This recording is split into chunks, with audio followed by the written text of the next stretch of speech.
Welcome back. This is chapter 3rd, Ranga's Marriage, written by Masti Venkatesha Iyengar. And now, I'm going to explain page number 23rd, 24th to you. So here we go. Could it be Pachachi, moss? Must it be moss if it's not Kamala?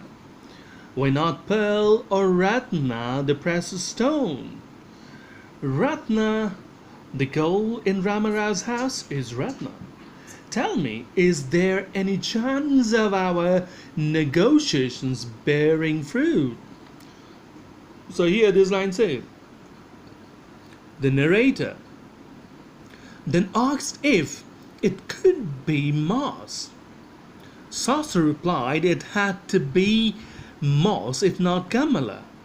He then suggested that it could be pearl or Ratna, which is the most precious of all the things found in ocean.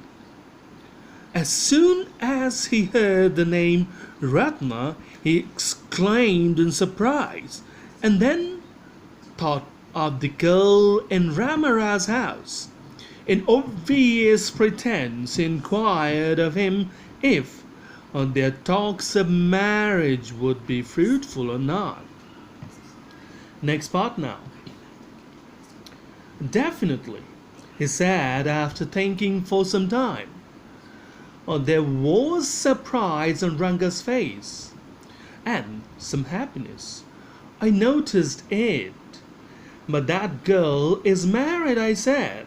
Then I turned to him. His face had fallen. So here this line say, Ch-3 gave a positive reply to him after giving a thought to his mind. Ranga was surprised at the sudden change of luck and looked pleased at it, but at the very next moment was filled with gloom when Syama informed Ch-3 of her being married. Next part now. I don't know all that. There may be some other girl who is suitable. I only told you what our Sastra indicated, Ch-3 said. We left the place. On the way, we passed by Ramarao's house. Ratna was standing at the door. I went in alone and came out a minute later.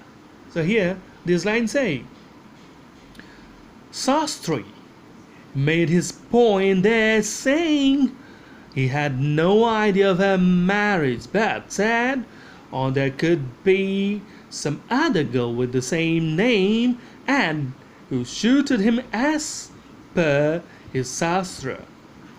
After that interaction, they left the place. While returning, they noticed Ratna at the door. They stopped there at her side, and then the narrator went in alone, only to come out a minute later. Next part now. Surprising. This girl isn't married. It seems someone told me the other day that she was. What Ch-3 told us has turned out to be true after all. But Rangappa, I can't believe that you have been thinking of her. Swear on the name of Madhavacharya and tell me, is it true what Ch-3 said? So here this line say, he revealed the truth after returning to Ranga and said that someone on the other day misled him. She wasn't married. Then feigning, he asked him to tell if he really had been thinking of her as Ch-3 claimed. He wanted him to disclose the truth, swearing in the name of the God. Next part now. I do not know whether anyone else would have been direct. Ranga admitted there's greater truth in that Shastra than we imagine. What he said is absolutely true.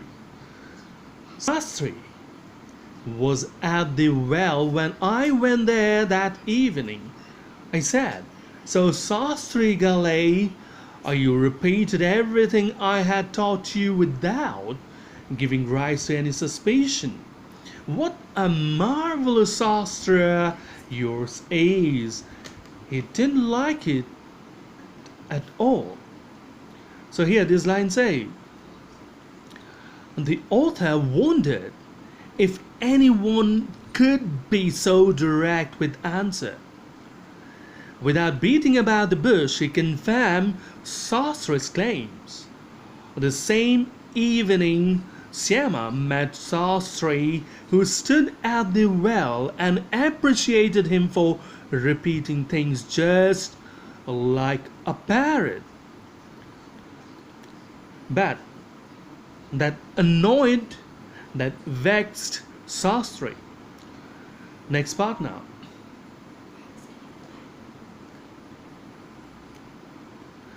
What are you saying?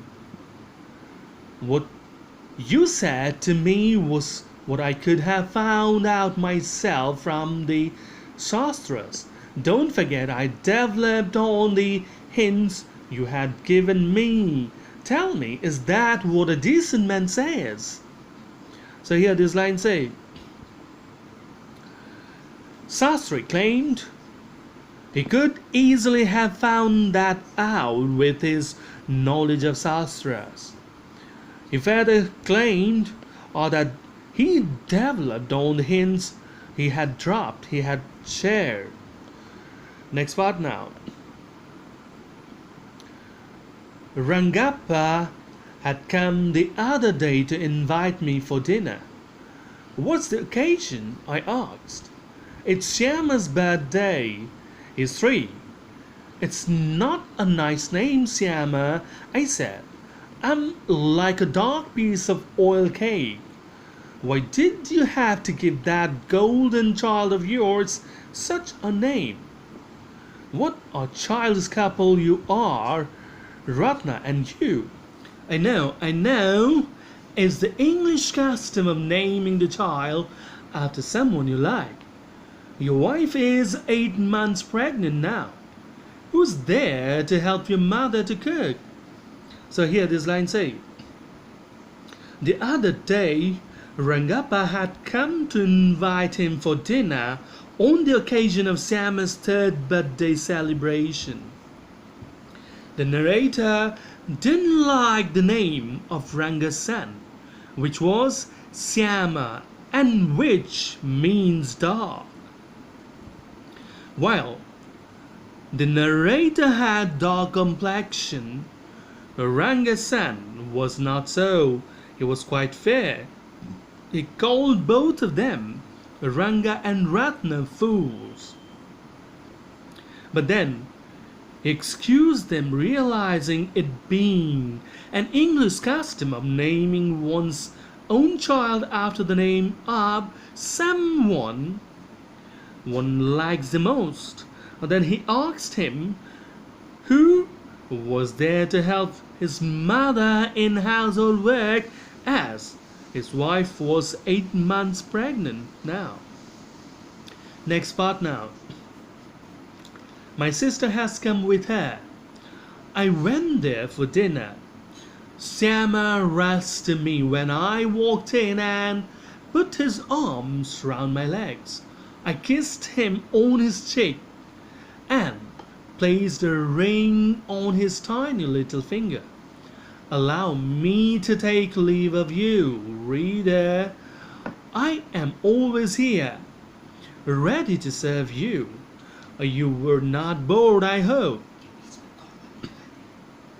So here this line say, Ranga informed it was his sister who had come along with mother for help.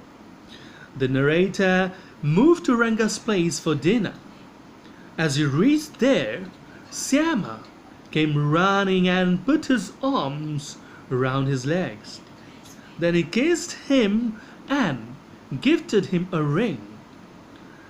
And with this, the narrator, wanting to take leave of the reader, asked for his permission, thinking that his company had not been boring for him. So this is all for now. Thank you.